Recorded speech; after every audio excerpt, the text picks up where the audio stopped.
आता इलेक्शन झालेलं आहे. अजून सध्याच्या महानगरपालिका कोणाच्या हातात ते अजून ठाम झालेलं नाही. त्यामुळे आता हे जे रोडावरची कामं जे आहेत, खोदलेली रस्ते खोदलेले, हे खोदलेलं ते खोदलेलं, हे सर्व काम आता थोड्या दिवसासाठी ठप्प होणार. जनतेला होणार त्रास तर होत राहणार. काय ना मित्रांनो,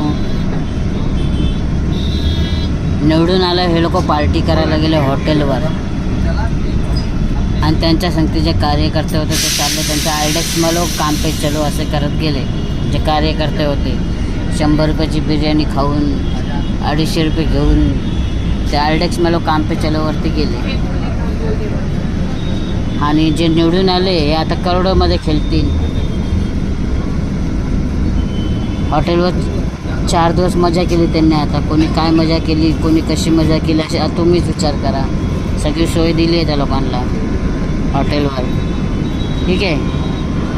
आता राहिली गोष्ट हे खोदलेलं सगळं रोडावरती जे मुंबईमध्ये कुठे कुठे काय खोदलेलं आहे ते आता काम जरा स्लो चालेल किंवा थोडा दिवस थांबून ठेवेल. जोपर्यंत मुंबई कोणाच्या हातात जाते, मुंबई महानगरपालिका कोणाच्या हाती येते, त्या निकाला लागेपर्यंत आणि 2.5 वर्ष कोणता मुख्यमंत्री 2.5 वर्षानंतर कोणता मुख्यमंत्री राहील हे सध्या थोडा चर्चेवर आहे. त्यामुळे थोडा दिवस आणखी म्हणजे हाच महिना समजून घ्या हे काम थोडं ठप्प राहणार.